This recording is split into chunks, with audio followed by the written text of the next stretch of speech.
Selamat pagi anak-anak. Kita bertemu kembali dalam pembelajaran sakramen perkawinan.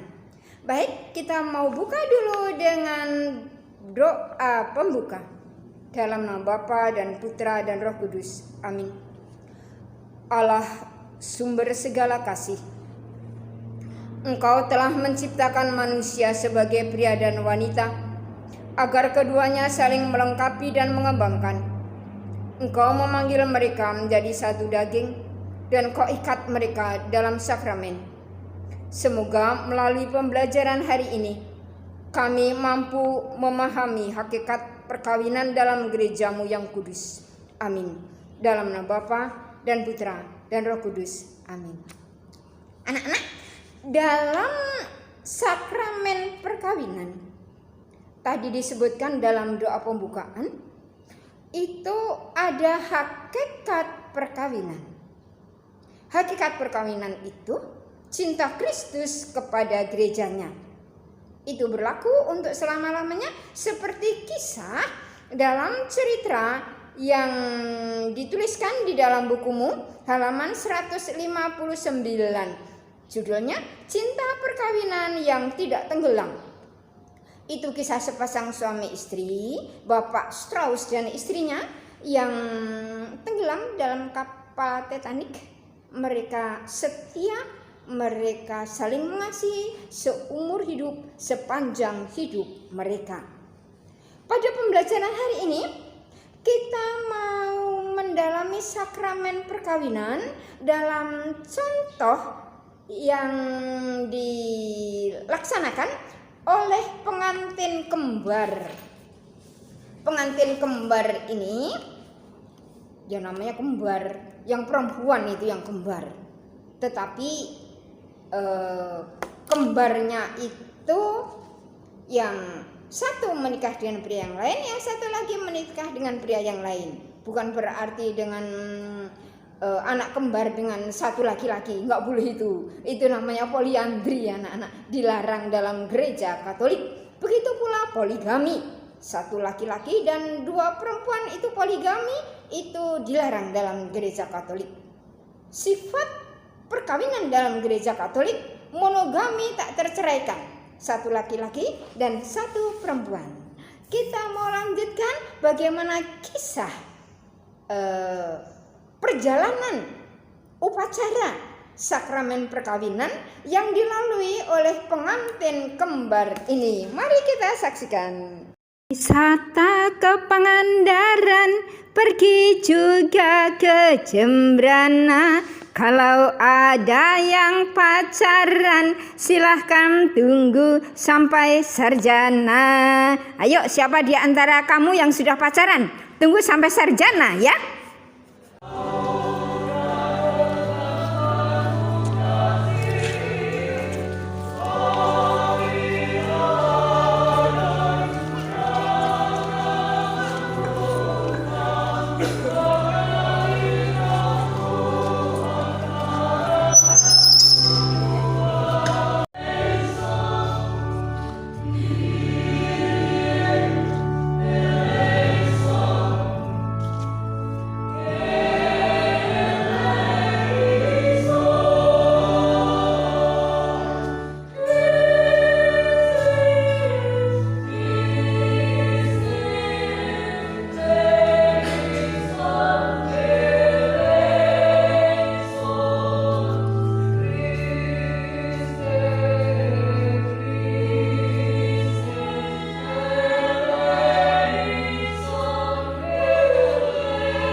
kita mau mendengarkan bacaan Injil dan khotbah. Khotbahnya agak panjang anak-anak. Disampaikan oleh Romo Thomas Basiran SCJ. Kita dengarkan baik-baik. Tuhan bersamamu.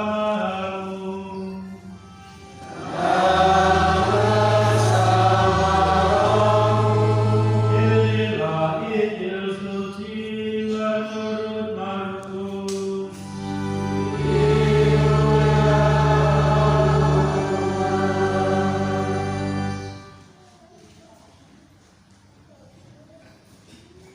Sekali peristiwa datanglah orang-orang Farisi, dan untuk mencoba Yesus mereka bertanya kepadanya, apakah seorang suami diperbolehkan menceraikan istrinya? Tetapi jawabnya kepada mereka, apa perintah Musa kepada kamu? Jawab mereka, Musa memberi izin untuk menceraikannya dengan membuat surat cerai. Lalu kata Yesus kepada mereka, justru karena ketegaran hatimulah maka Musa menuliskan perintah ini untuk kamu.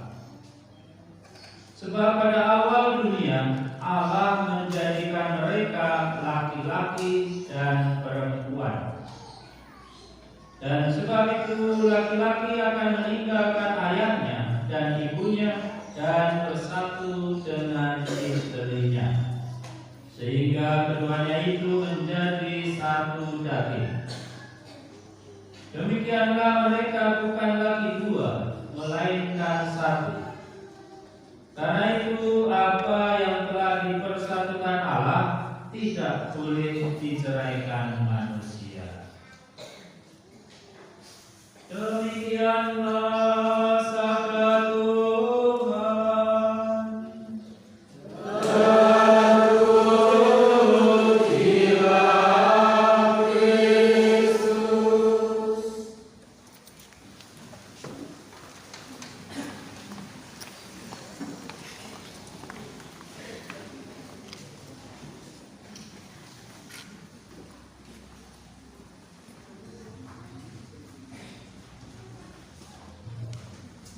Bapak Ibu, saudara-saudari, khususnya kedua pasang mempelai yang berbahagia, selamat pagi.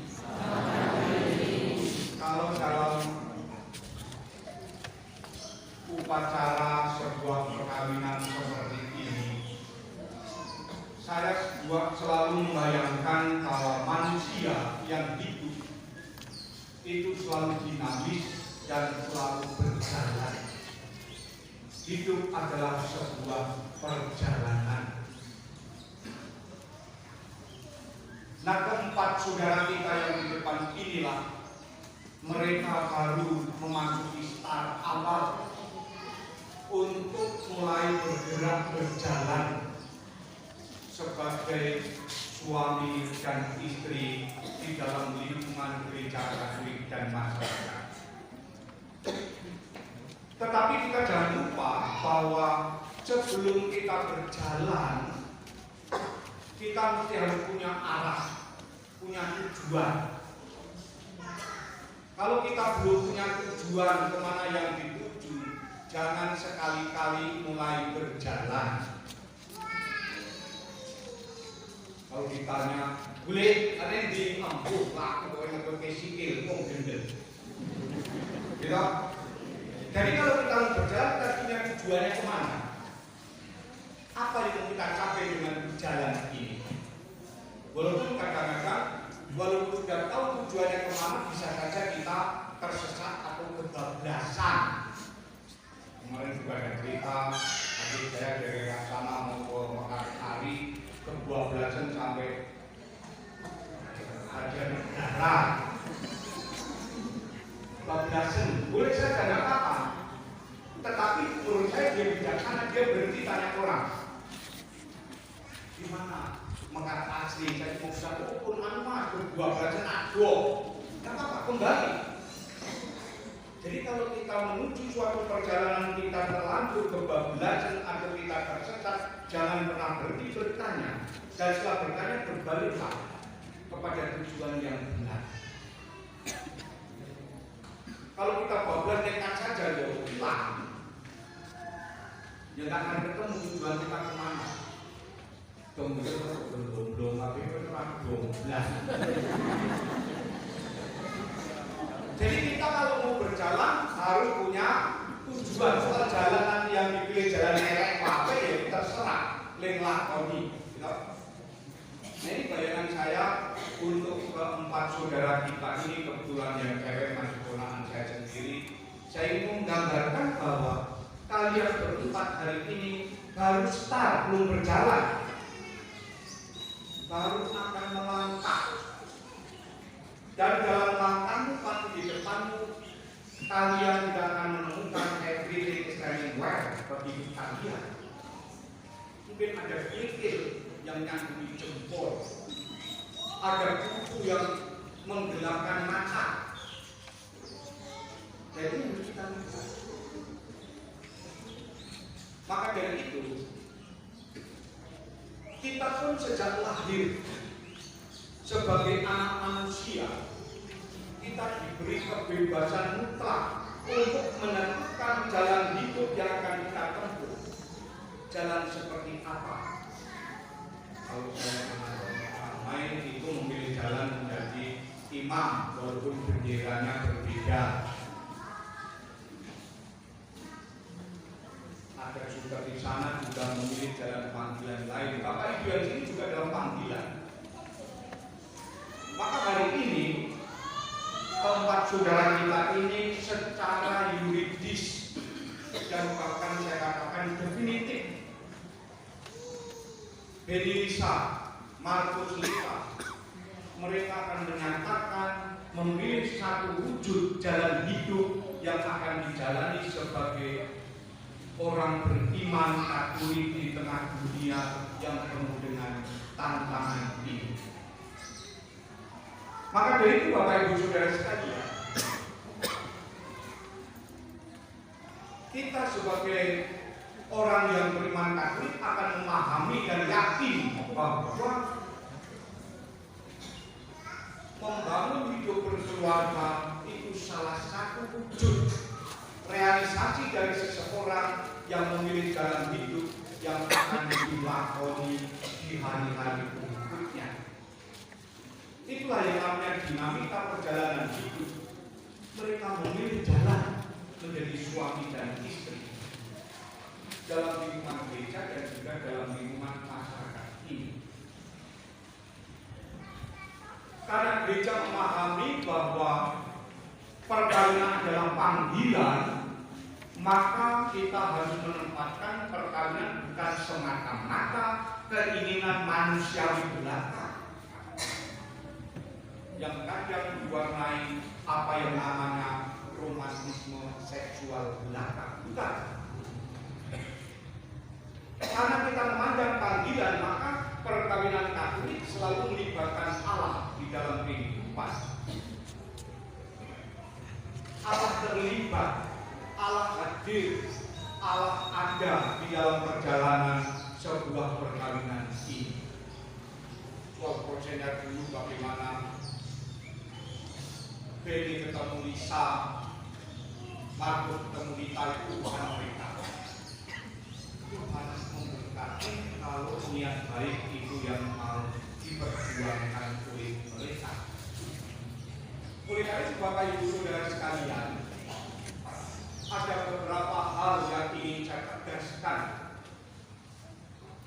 berkaitan dengan perkawinan Katolik. Ini menurut paham, pemikiran dan keyakinan gereja Katolik. Yang pertama, makna terdalam atau hakikat perkawinan menurut gereja Katolik. Makna terdalamnya adalah bahwa perkawinan Katolik adalah suami istri dipanggil untuk membangun kesatuan, unitas. Kesatuan yang seperti apa? Kesatuan yang hidup, yang utuh dan yang mendalam. Kesatuan itu digambarkan oleh dalam bacaan pertama bahwa ini tentu perumpamaan ini tidak mengecilkan seorang wanita pada bagian seksual tulang rusuknya laki-laki, bukan itu. Tetapi bahwa di sana dinyatakan ikatan sebuah perkawinan pria dan wanita itu menjadi satu bagian utuh yang tak terpisahkan. Dan dari mulut suami istri akan terkatakan, inilah tulang dan dagingku sendiri. Bagian yang utuh yang tak terpisahkan. Tentu yang dipahami dalam konsep, karena konsep itu akan menentukan sikap. Sikap juga akan menentukan perilaku. Kalau suami istri saling mengakui, inilah tulang dari tulangku dan daging dari dagingku, yang mengatakan satu sama lain bagian utuh. Orang Jawa, pasangan suami itu disebut apa? Wong Jawa, garwa, si garane nyawa. Nek siji mati yo siji setengah mati lho. Garwa itu si garane urip. Nggak bisa dipisah-pisah. Walaupun warna untune beda tetapi tetap satu. Ini hakikat kesatuan yang hidup, yang utuh, yang mendalam.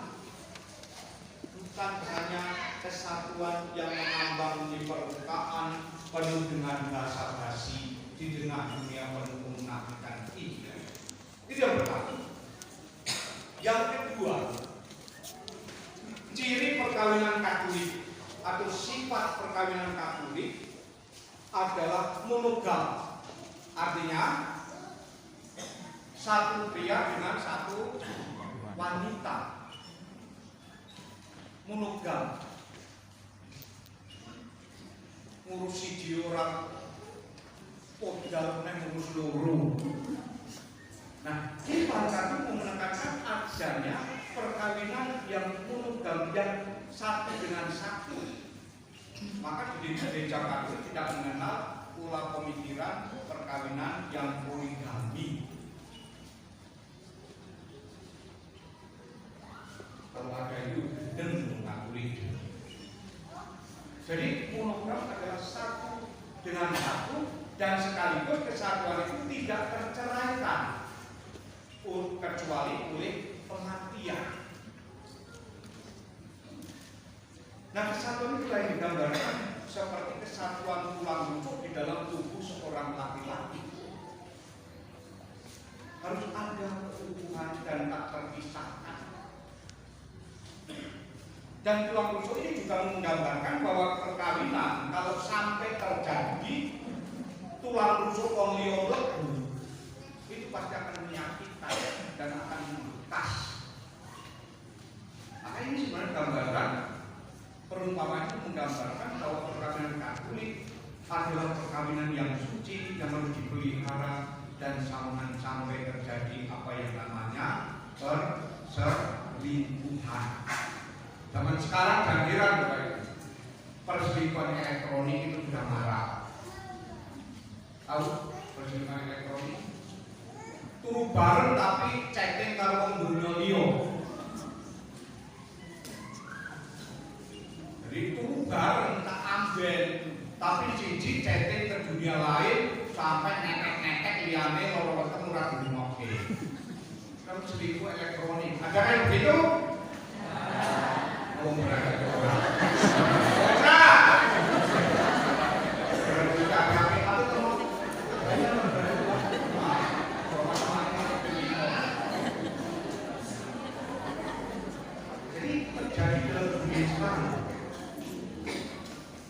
Kemudian yang ketiga, yang ini saya kira juga penting, seperti tadi saya gambarkan bahwa perkawinan mereka berempat ini baru mulai pada titik start untuk melangkah maju. Tujuannya apa? Sekarang kalau kita tanya ke 4 orang ini, tujuannya kalian nikah itu boleh? Loh. Apa tujuannya?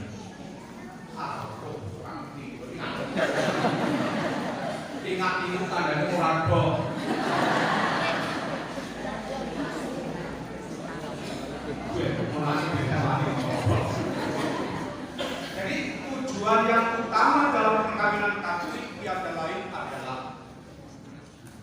suami istri dipanggil membangun kesatuan hidup.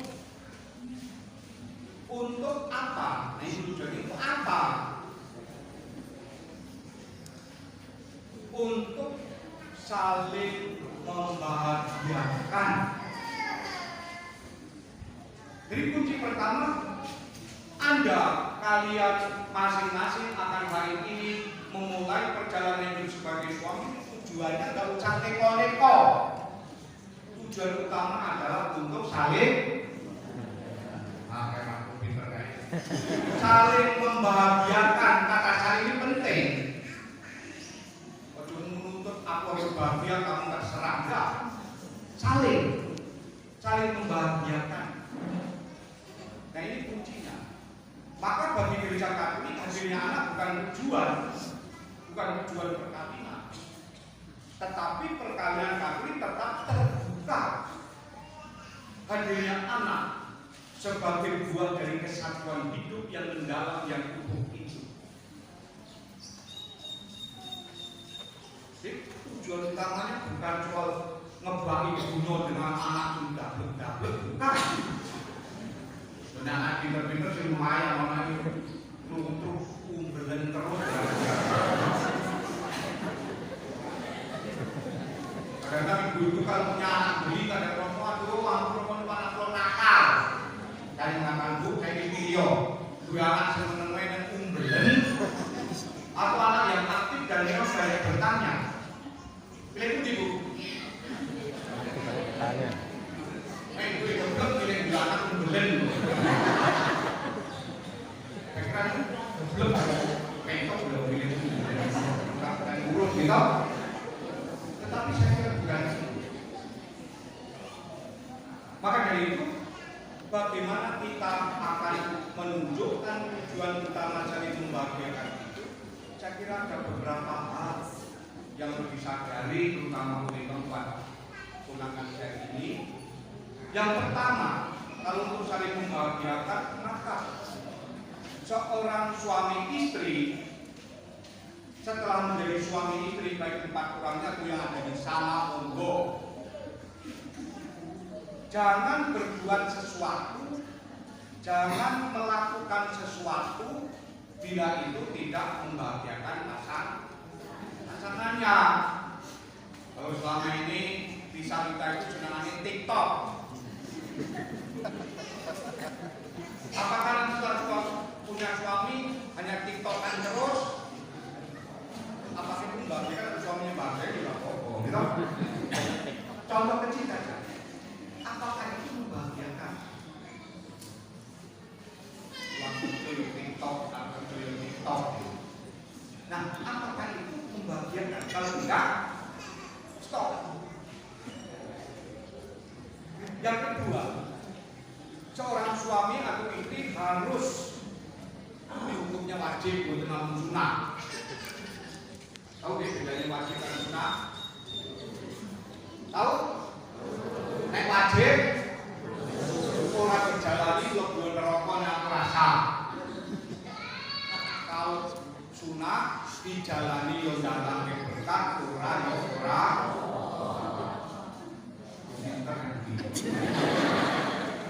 Maka ini seorang suami istri harus memandang pasangannya sekarang adalah orang yang paling penting baginya. Nanti setelah berkat ini, Lisa harus mampu memandang Benny adalah orang yang paling penting bagi hidupnya. Begitu juga Lita harus memandang menempatkan Markus adalah orang yang paling penting. Soal bapak mamamu surat penting. Iya, lalu jadi istri di makmu itu komentar tak gendeng. Pasangannya ditempatkan sebagai orang paling penting dalam hidup.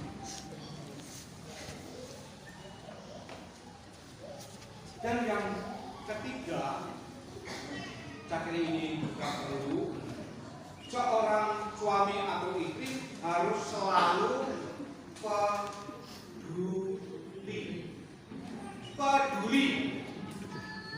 Soal bentuk kepeduliannya di monggo. Bagaimana menghibur dibuktikan. Karena kepedulian itu menandakan bahwa masih punya hati untuk pasangan. Nah, sekarang Bapak Ibu, Anda sekalian yang ada di sini, apakah Anda sebagai suami masih peduli pada istrimu? Kalau tulis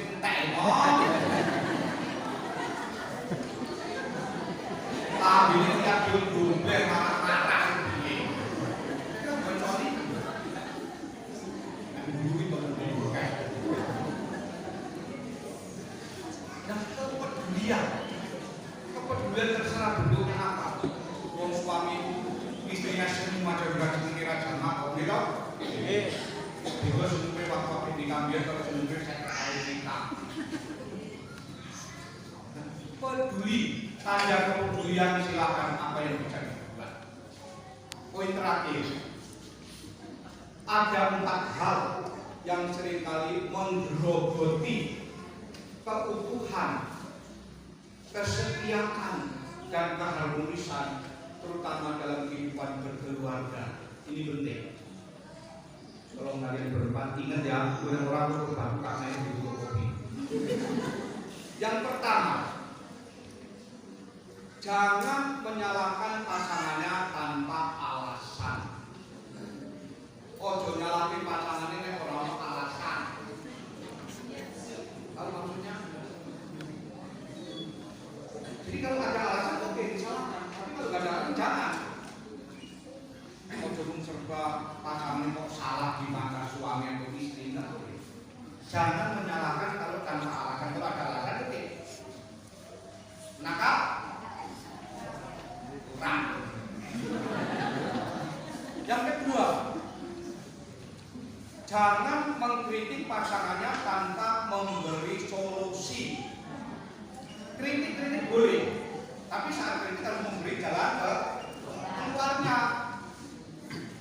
Misalnya seneng masak, mau begitu gajian sebulan akhir kok sentek. Kayak duit nanti gaji ini berpiro, kebutuhan terbatas, gaji ini selalu terbatas, bahkan ini kurang. Jangan pernah mengkritik, tetapi kritik boleh, tetapi ada solusinya. Jangan suruh ibu, yo mereka cuma main HP terus, wangi mama kerja, dan suruh main HP milik sopo. Mau main di anak ibu itu yo, pakai kandungan dari HP. Ini harus ada solusinya bagaimana? Yang ketiga, jangan membanding-bandingkan pasangannya dengan orang lain. Bukanlah punya anak kecil untuk Jokowi, bukan. Tapi ini dalam perkawinan pasangan suami jangan pernah sekalipun raweh membanding-bandingkan pasangannya dengan orang lain, apalagi ini kembalinya kan risiko besar. Ini kok bisa orang aku minta orang aku, jangan pernah banding-bandingkan. Bisa gue Beni tok. Kita punya Markus, ojo dibanding-bandingkan. Nah, sikap membandingkan ini akan mengubah sebuah konsep dalam hidup. Gimana? Bapak Ibu suka banding-bandingkan? Pak, kowe itu aku bujuri tok bukan Pak. Kalau udah banding-bandingkan tonton niku. Mumpung tiba dulu. Kemudian yang keempat, jangan pernah menyimpan hal-hal buruk tentang pasangannya. Jangan pernah menyimpan, jangan pernah mengingat hal-hal buruk yang pernah ada dalam pasangan diri Anda. Dan ini paling tidak mudah. Mengingat yang buruk itu lebih gampang daripada mengingat yang baik. Lemut sampai dikuncil, ternyata jadi ingat terus. Ini gambarannya begini, saya menuntutnya. Kalau Anda duduk di kebun, di bawah pokok, Anda menemukan satu helai daun kering jatuh ke tanah. Mungkin daun kering yang di tanah itu tidak menutup mata Anda untuk melihat sekeliling daun itu. Lain ceritanya, kalau daun yang jatuh itu ngelilipin moto kita, menutupi mata kita, daun sekecil apapun, daun kering kecil itu pun bisa menutup seluruh pandangan dunia kita, akan menjadi gelap. Kemudian percaya kalau boleh cukup bodoh tanda kering pipa. Nah ini gambarannya apa? Kalau pikiran, hati, perasaan kita tertutup hal-hal yang tidak berguna seperti daun kering itu, maka gelaplah perjalanan Anda. Maka jangan biarkan daun-daun kering yang tak berguna itu melengket ke hati, mata, dan pikiran kita, supaya semuanya tetap jernih dan mampu memandang ke depan tujuan hidup kita. Dan kalau seandainya sekaligus suatu saat harus tersesat atau kebablasan perilaku, jangan pernah takut untuk berhenti bertanya kepada orang secara bijaksana. Amin. Amin. Berada tua semangat ngisi-ngisi. Nah ini Bapak Ibu ya, mari. Ini saya kira saya tidak akan berupaya untuk yang luar biasa. Surga lebih baik yang dekat dunia kita bisa jalani. Tuhan selalu memberkati. Injil Markus bab 10 ayat 9. Karena itu, apa yang telah dipersatukan Allah tidak boleh diceraikan manusia. Itu ada juga dalam bukumu, halaman 160. Kamu baca di situ judulnya perceraian, dikutip dari Injil Markus bab 10 ayat 1 sampai dengan 9. Ayat 9 tadi yang sudah Ibu bacakan itu mengandung makna bahwa janji perkawinan tidak dapat ditarik kembali. Janji perkawinan itu berlaku seumur hidup, berlaku sampai mati. Selanjutnya, bagaimana kata Santo Paulus tentang hidup berkeluarga? Ditulis dalam surat Efesus bab 5 ayat 22 sampai dengan 25. Kira-kira begini. Hai istri, tunduklah kepada suamimu seperti kepada Tuhan. Karena suami adalah kepala istri, sama seperti Kristus adalah kepala jemaat. Dialah yang menyelamatkan tubuh. Karena itu, sebagaimana jemaat tunduk kepada Kristus, demikian jugalah istri kepada suami dalam segala sesuatu. Ayat 25, ini untuk para suami. Hai suami, kasihilah istrimu sebagaimana Kristus telah mengasihi jemaat dan telah menyerahkan dirinya baginya untuk menguduskannya, sesudah ia menyucikannya dengan memandikannya dengan air dan firman, supaya dengan demikian ia menempatkan jemaat di hadapan dirinya dengan cemerlang, tanpa cacat atau kerut yang serupa itu, tetapi supaya jemaat kudus dan tidak bercela. Begitu anak-anak. Jadi hakikat sakramen perkawinan itu adalah yang dituliskan, yang dipesankan oleh Rasul Santo Paulus yang tadi sudah kamu dengar. Hakikat sakramen perkawinan itu cinta Kristus kepada gerejanya. Itu berlaku sampai mati. Tuhan Yesus mencintai kita itu sampai akhir zaman. Anak-anak bisa membaca sendiri pada halaman 161. Itu penting kalau kamu mau menanggapi panggilan sebagai hidup berkeluarga. Dasarnya Injil Markus bab 10 ayat 1 sampai dengan 9. Surat Rasul Santo Paulus kepada jemaat di Efesus bab 5 ayat 22 sampai dengan 33. Pengantin kembar ini juga mengikrarkan janji. Janji yang diikrarkan, janji yang diucapkan, itu diucapkan di hadapan Allah, di hadapan pejabat gereja, di hadapan para saksi, dan semua jemaat yang hadir. Nah, janji perkawinan itu kudus dan sakral.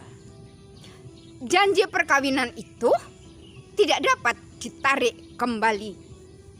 Mempelai laki-laki berjanji, mempelai perempuan juga berjanji. Itu artinya laki-laki dan perempuan sepadan, sederajat. Begitu anak-anak? Kita dengarkan bagaimana pengantin kembar ini mengikrarkan janji mereka. Aprilisa, Markus Tri Suhartanto dengan Sisilia Dwi Aprilita, sungguhkah kalian dengan hati yang bebas dan tulus ikhlas hendak meresmikan perkawinan ini? Selama menjalani perkawinan nanti, bersediakah kalian untuk saling mengasihi dan saling menghormati sepanjang hidup? Bersediakah kalian dengan penuh kasih sayang menerima anak-anak yang akan dianugerahkan Allah kepada kalian dan mendidik mereka sesuai dengan hukum Kristus dan gerejanya? Untuk mengikrarkan perkawinan kudus ini, silakan kalian saling berjabat tangan dan berhadapan tangan kanan dan menyatakan kesepakatan kalian ini di hadapan Allah dan gerejanya.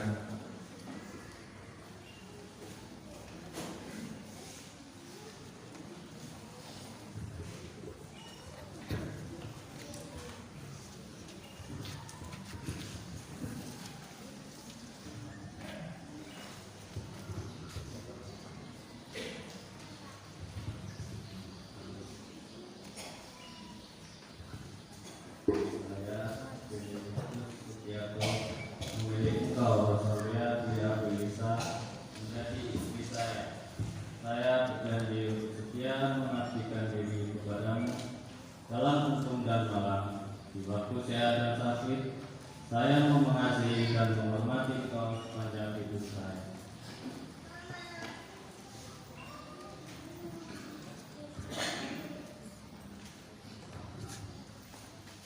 Saya, Rosalia Dwi Aprilisa, memilih engkau, Benedictus Sugiarto, menjadi suami saya. Saya berjanji untuk setia mengabdikan diri kepadamu dalam untung dan malam, di waktu sehat dan sakit. Saya mau mengasihi dan menghormati engkau sepanjang hidup saya.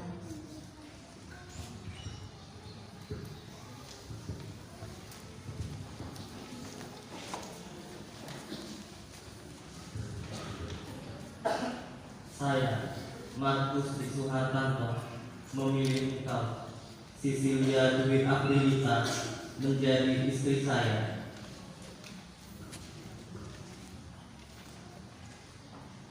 Saya berjanji untuk setia mengabdikan diri kepadamu dalam untung dan malam, di waktu sehat dan sakit.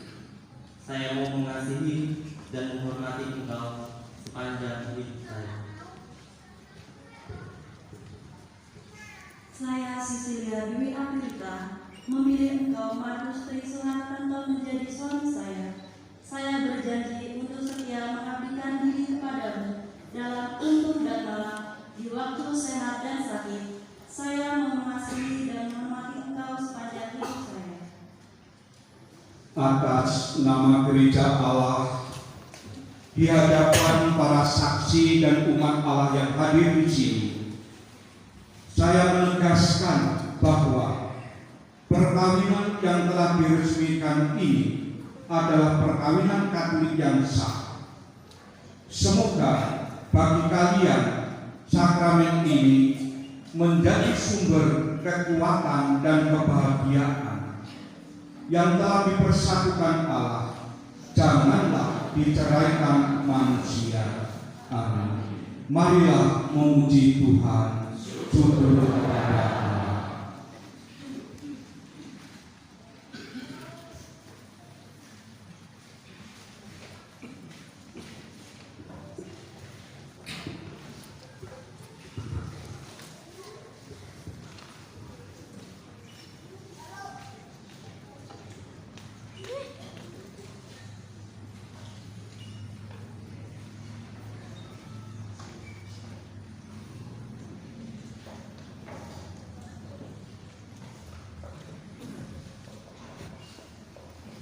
Ya Tuhan, berkatilah kedua pasang cincin ini. Semoga kedua pasang mempelai ini yang akan mengenakannya tetap bersatu dalam kesetiaan, tinggal dalam damai menurut kehendak-Mu, saling mengasihi dan saling menghormati. Semoga mereka selalu hidup dalam cinta kasih satu sama lain dalam pengantaran Yesus Kristus Tuhan dan Juru Selamat kami.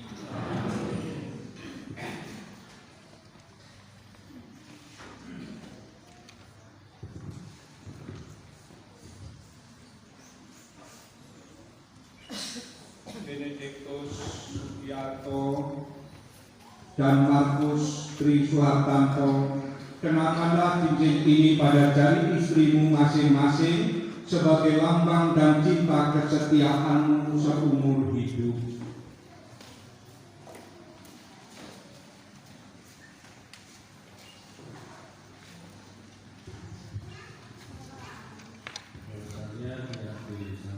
Terimalah cincin ini sebagai lambang cintaku dan kesetiaanku kepada dalam nama Bapa dan Putra dan Roh Kudus. Cecilia Dwi Aprilita, terimalah cincin ini sebagai lambang cintaku dan kesetiaanku kepadamu dalam nama Bapa dan Putra dan Roh Kudus. Amin. Rosalia Dwi Aprilisa dan Cecilia Dwi Aprilita, kenakanlah cincin ini pada jari suamimu masing-masing sebagai lambang cinta kesetiaanmu seumur hidup. Benediktus Sugiarto, terimalah cincin ini sebagai lambang cinta dan kesetiaanku kepadamu dalam nama Bapa dan Putra dan Roh Kudus. Markus Tri Suhartanto, terimalah cincin ini sebagai lambang cintaku dan kesetiaanku kepadamu dalam nama Bapa dan Putra dan Roh Kudus. Amin.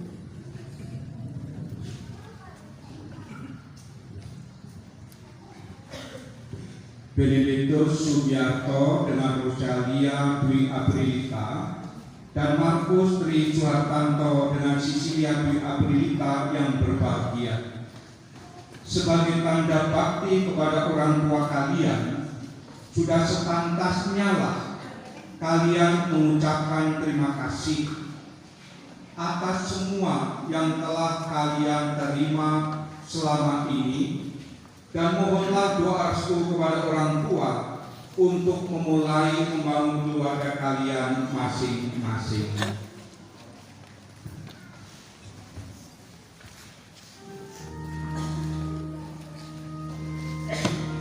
Pengantin kembar ini akan mohon doa restu kepada kedua orang tuanya. Mohon doa restu itu tidak sama dengan menyembah. Awas, jangan diartikan dengan menyembah. Kita tetap menyembah Tritunggal Maha Kudus. Mohon doa restu sikapnya seperti menyembah, tetapi itu mohon ampun dan mohon doa restu karena mau memulai sesuatu yang baru. Kita saksikan bersama bagaimana pengantin kembar ini mohon doa restu kepada kedua orang tuanya.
Caci ngomong susah.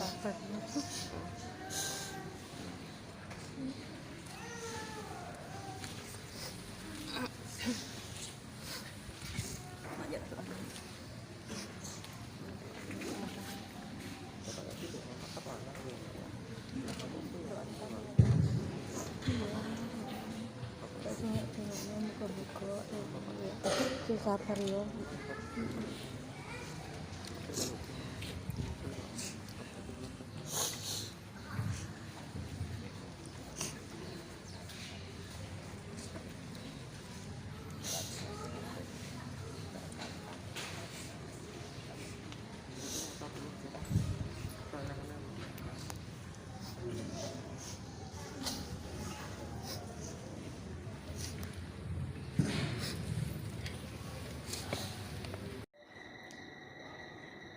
Manusia hidup bukan dari roti saja, tetapi dari setiap firman yang keluar dari mulut Allah. Ayat ini disabdakan oleh Tuhan Yesus dalam Injil Matius bab 4 ayat 4. Begitu anak-anak. Jadi menanggapi panggilan hidup berkeluarga juga perlu mempunyai dasar, perlu hidup dari firman Allah. Oleh karena itu, orang tua memberikan bekal kepada pengantin kembar ini berupa kitab suci. Kitab suci itu isinya sabda Tuhan, firman Allah, untuk supaya hidup keluarga nanti tetap bahagia, sebab makanannya dari firman Allah. Selain kitab suci, ada juga tuh rosario untuk berdoa rosario setiap hari. Ada lagi salib. Salib bukan hanya sekedar aksesoris untuk dipasang di ruang tamu, tetapi salib juga merupakan tanda kemenangan. Benar-benar salib itu menyelamatkan. Tuhan Yesus sudah menebus kita dengan darahnya yang tertumpah di kayu salib. Jadi salib itu benar-benar menyelamatkan dan menjadi tanda kemenangan kita. Bekal ini nanti akan diberkati oleh Romo, kemudian diserahkan oleh orang tua, diberikan kepada pengantin kembar. Begitu anak-anak, sebentar kita akan melihat bagaimana Romo memberkati bekal-bekal untuk pengantin kembar ini. Agar salib-salib ini selalu menjadi tanda kekuatan dan kehadiranmu di tengah keluarga mereka. Dan kitab suci ini selalu menjadi inspirasi bagi hidup keluarga baru mereka. Dan rosario ini semoga juga menjadi tanda kehadiran Bunda Maria di tengah keluarga ini dan memberi dorongan untuk berani saling berkorban satu sama lain dalam nama Bapa dan Putra dan Roh Kudus.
Anak-anakku terkasih, terimalah kitab suci dan salib ini sebagai lambang cinta kasih dan penyertaan Tuhan dalam keluargamu.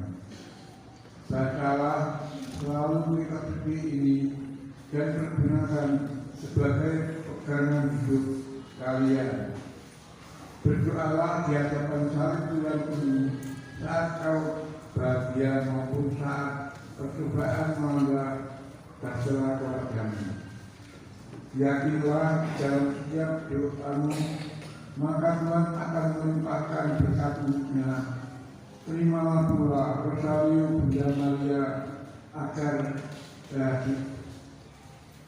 kehadiran dan perlindungannya menunjukkan suasana hidup dalam keluargamu, membesarkan hati dikala duka dan membagikan semangat cinta kasih sejati pada saat yang besar.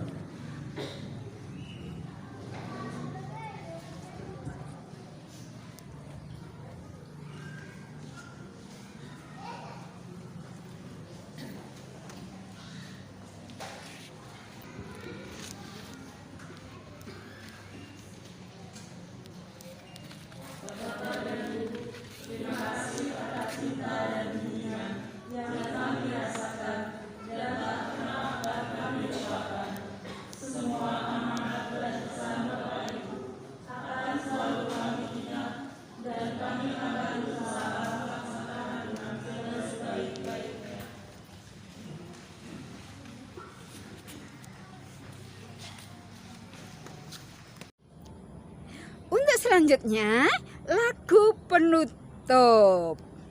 Lagunya sangat bagus, indah dan merdu. Dipimpin oleh Ibu Enjang Sumiwi yang cantik jelita. Namanya lagu Selamat Menempuh Hidup Baru. Begitu anak-anak, mari kita dengarkan bersama.